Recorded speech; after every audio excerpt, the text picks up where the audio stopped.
sait qu'il y avait eu des problèmes dimanche soir avec le quart marseillais. Et Christophe Boucher, le président de l'Olympique de Marseille, avait fait une conférence de presse dès lundi pour mettre tout le monde en garde, tout le monde devant ses responsabilités, pour qu'on reste dans le cadre sportif. Et bien ça a été fait de façon remarquable. C'est parti pour les 45 premières minutes. Chaud, le compte de Lizarazu, la récupération, Bamogo, Lizarazu dans la surface, le centre de Lizarazu. Et belle occasion. C'est dommage. Une très belle action. Elisa, sa grande force, il arrive à anticiper et il arrive à se motivé sans doute comme jamais. Battles qui est droit au deuxième poteau, la sortie d'Alonso qui rate un peu la balle. Alors, en retrait, la frappe est au-dessus de Frédéric Du. Première encore vraie occasion, en tout cas première belle frappe pour les Marseillais dominateurs en ce début de partie. C'est un peu logique. Ida Ilodzik a pris des risques en composant une équipe un petit peu différente de d'habitude.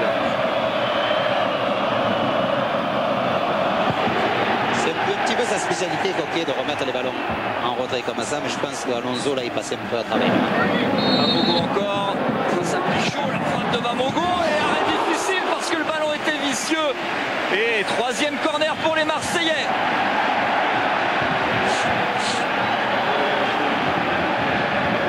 Il a pris quand même tous les risques. Hein. Frappé dans un angle impossible. Saint-Etienne. Céline Benachour, la frappe de Benachour écrasée mais difficile quand même pour Fabien Barthez. Et ce sera le premier corner pour les Parisiens. Elle n'a pas été déviée, non. On l'a vu qu'au dernier moment. Elle était bien dans le cadre. Hein. Le ballon bien pris par Meïté. Costa en retrait. Oh, attention à ce ballon perdu, la récupération du Boya qui va pouvoir frapper. Luboya contré par Ferreira, la reprise de Boscovic, ça passe à côté des buts de Fabien Barthez, mais vraie occasion pour le Paris Saint-Germain. Qui a donné des bons joueurs. Attention à ce ballon, la sortie d'Alonso difficile. Ballon qui est récupéré par dommage. Si Alonso a fait le ménage, heureusement pour lui dans sa surface de réparation après être passé après. Ce sera un nouveau corner, le 5e pour les Marseillais.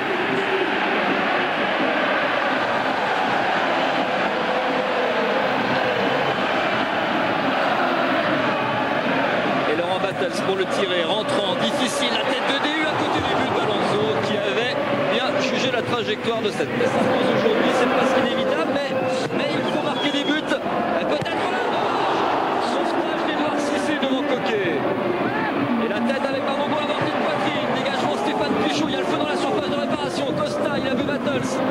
Amorti de poitrine de Battles qui joue en retrait avec Lizarazu qui met dans le paquet. Elder qui dégage sur Frédéric Déhu qui pose le jeu avec Bamogo. Ouh la vilaine faute de Badian. Enfin elle est vilaine. En tout cas dans le tacle il a bien pris Bamogo. Il l'a pas fait exprès mais ça fait une vilaine faute. Je pense pas que ce soit volontaire. On va essayer de revoir le ralenti. C'est Elder qui était sorti et qui va prendre un jaune. C'est le 4e carton distribué par Stéphane Moret. Ouais, c'est mérité. Et Stéphane Brec a l'habitude de ces grands rendez-vous puisque cette saison il a arbitré une fois l'OM, c'était à Nice lors de la 3e journée et une fois Paris Saint-Germain qui recevait Monaco. Défaite 1-0 au Parc des Princes.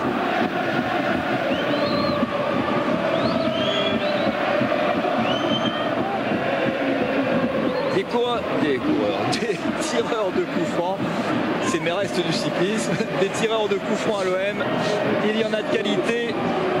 Le premier s'appelle sans doute le pied droit de Laurent Battels.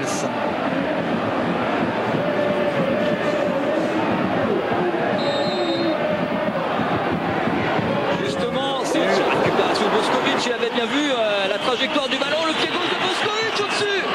Ouh, grosse occasion encore là pour le Bosniaque. Les Marseillais.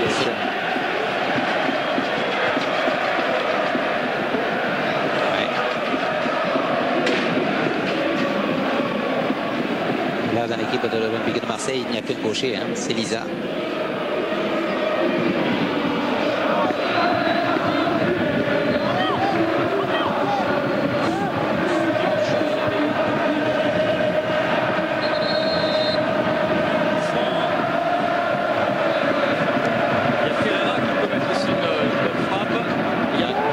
Très concentré sur le ballon, 4 hommes dans le mur, c'est Ferreira qui va frapper, non, laisse à Pedretti en roue. Et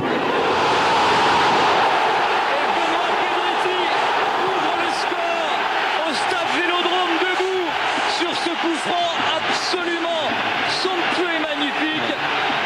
Le grand Benoît Pedretti de retour et l'Olympique de Marseille mène, et c'est logique, 1-0.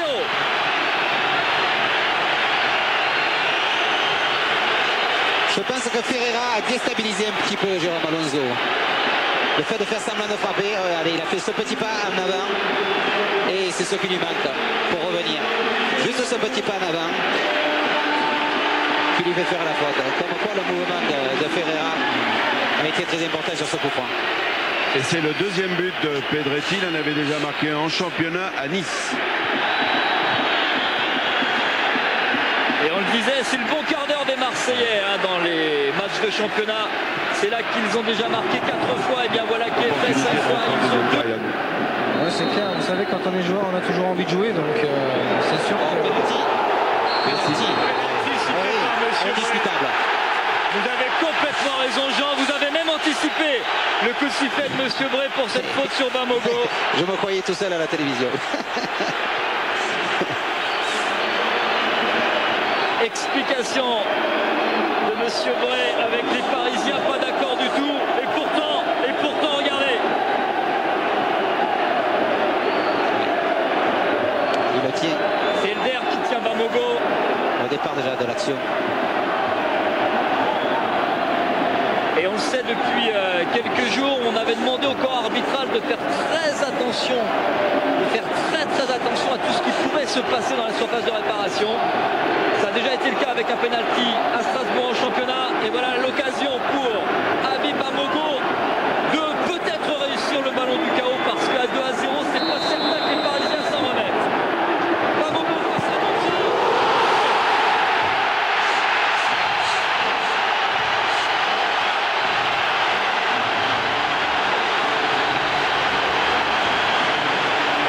Et il y a de la joie au stade Vélodrome. Le presque sourire de José Anigo. Il y a beaucoup d'émotion dans le regard de José Anigo, l'entraîneur marseillais, sur ce deuxième but.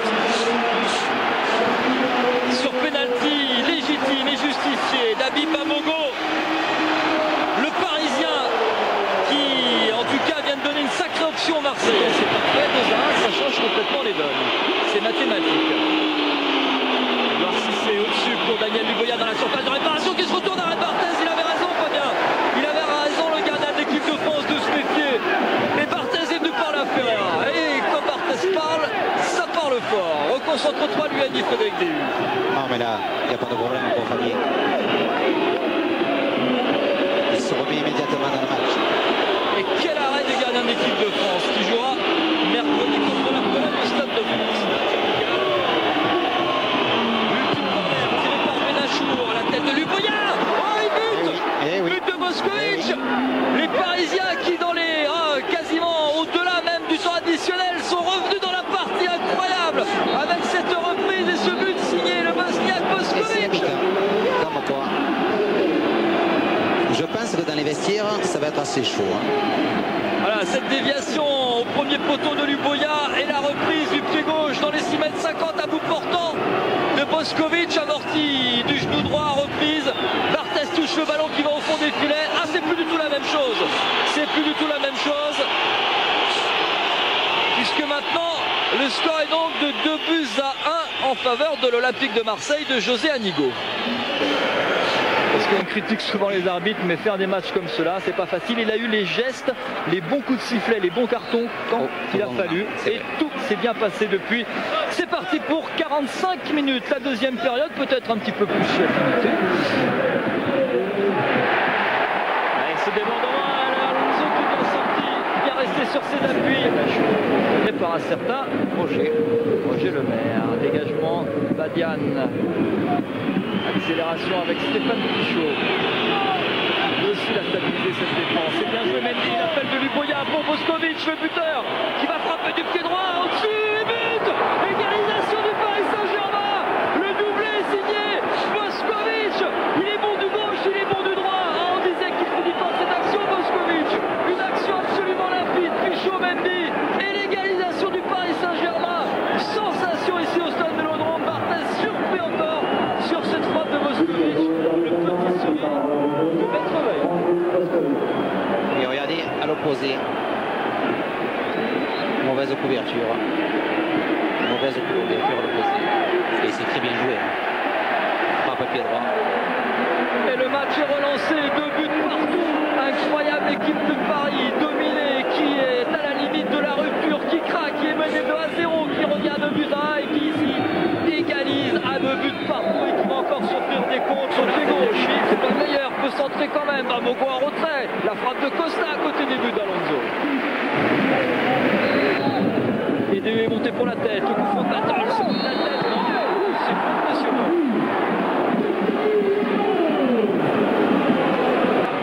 C'est l'école. Et je vous confirme la rentrée de Fabrice Fiorez à la place de Coquet. Je pense qu'il va sortir. Ah ouais, c'est acromioclaviculaire. Si on n'arrive pas à lui en mettre comme ça, je pense qu'il regarde, il s'est sorti l'épaule. C'est clair. Ah ouais. Ah, ça fait terriblement souffrir. Alors après, le problème, c'est de savoir si on arrive à lui en mettre. Mais a priori, c'est pas sûr. Sinon, ça peut nécessiter une opération. Hein. Ça peut être un coup très dur pour Daniel Luboya. Hein.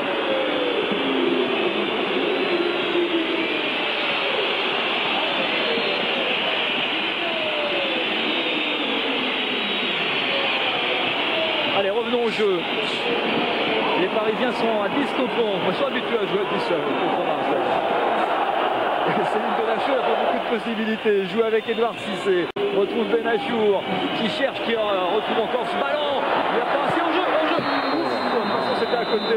Mais hors jeu. C'était très bien joué de la part de Benachour, ce double 1-2. Vous avez vu qu'il était là. Hein. Il n'était pas. Il n'était pas hors jeu. Il était couvert par Ferreira. J'ai peur. Changement pour Paris, changement pour Marseille. Le franco-nigérien Bartolomeo Péché à la place du malheureux Daniel Luboya. Il devait jouer avec l'équipe de Serbie et Monténégro mercredi contre la Belgique. Mais là, j'ai peur que ce soit aussi un coup dur pour la sélection serbe. En plus, il avait fait un très bon match. Il pesait beaucoup sur la défense marseillaise. Et donc la sortie annoncée de Coquet et l'entrée de Fabrice Fiorez de l'ex-Yougoslavie en 2000 et en 2001. Lui qui a été formé à l'Étoile Rouge de Belgrade. Et donc l'entrée de Vedad Ibišević. Jeune joueur aussi, hein. Une trouvaille encore de Vahid Halilhodžić. Qui vit beaucoup de bien avec ce ballon, ce but. Et ce but est... Alors coup franc, oui. La faute sifflée par Monsieur Bray. Il s'en doutait Frédéric Dehuge. On l'a senti. Hein. Regardez ça au ralenti.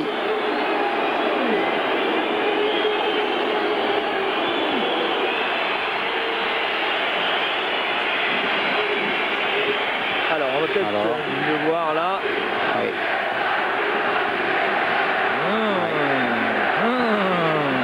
Et là, oui. Là, sur les épaules, là, oui, il tire le maillot. Il y a Bamogo, il y a la faute de Bamogo. Alors, DU marque, il n'y a rien à dire. Non, c'est Bamogo. Mais c'est Bamogo qui fait le ménage. Et donc, Bamogo. Monsieur Bray a justement estimé qu'il avait empêché le déplacement. Il n'y a pas beaucoup de couverture. Le libéraux, Fabien Barthez. Oh, attention, s'il frappe de là, ça peut faire très très mal. Le ballon à droite des buts de Fabien Barthez. Sur cette frappe de Céline Benachour. Oh, quelle occasion. Il avait le temps, hein. Célim, allez ça. Il avait le temps, mais non, difficile. Costa bien pressé.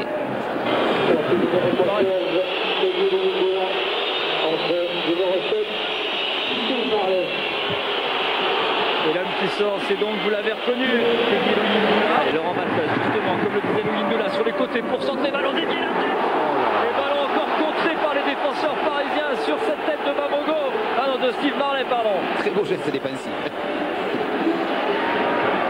Quelle pression sur le but de Jérôme Alonso. Les 10 dernières minutes de du temps réglementaire. Et un nouveau corner pour Laurent Maltaz. Est-ce que ce ballon va aller au fond des filets parisiens? C'est ce que se demande de Stade de Laurent. Gros souci pour l'épaule évidemment de Daniel Luboya.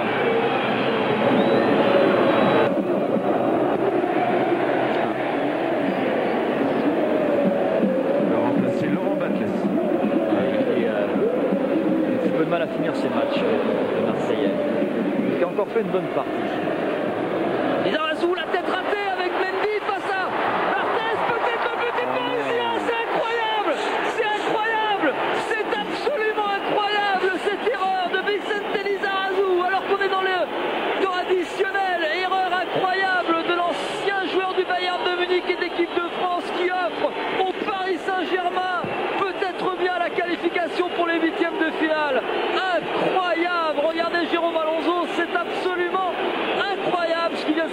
Vélodrome.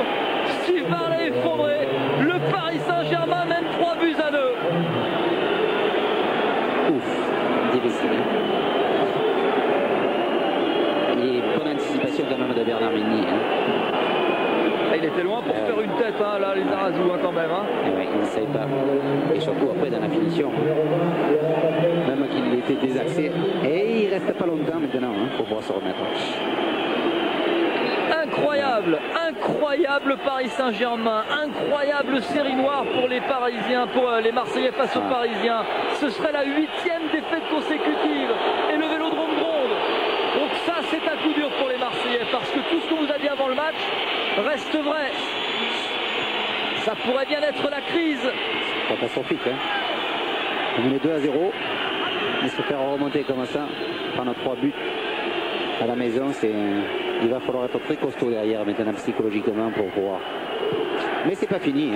2 minutes pour revenir au moins à 3 partout et peut-être pourquoi pas espérer. Absolument incroyable le retournement de situation de cette équipe parisienne qui n'a rien lâché. Bamogo, il y a 3 Parisiens autour de lui. Benachour qui n'a pas lésiné aujourd'hui, qui a donné.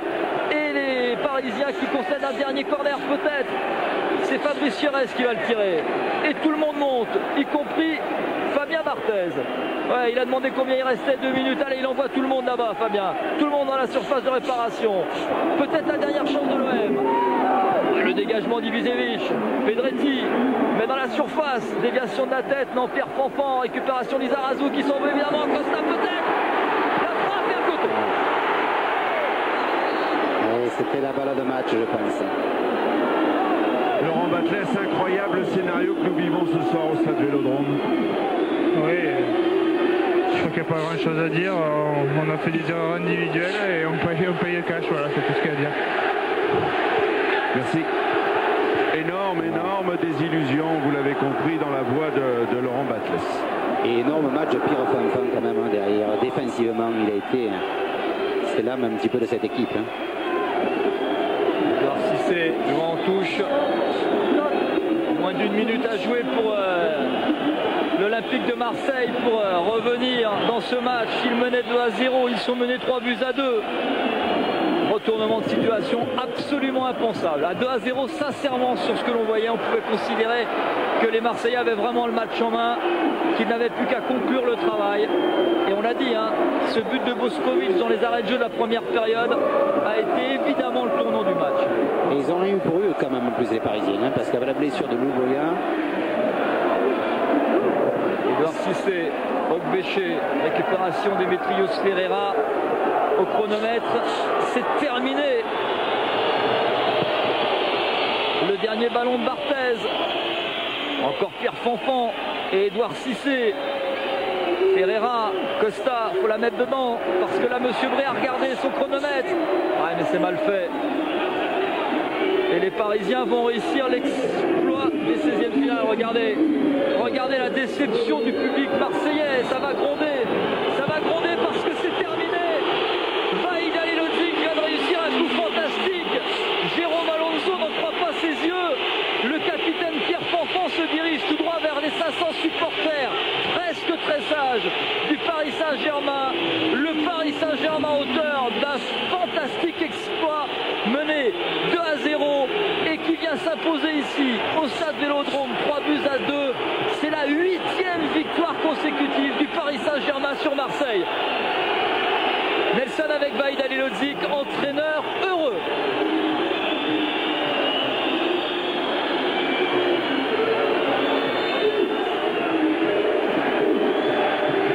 J'imagine qu'il est difficile d'être plus heureux que vous ne l'êtes ce soir.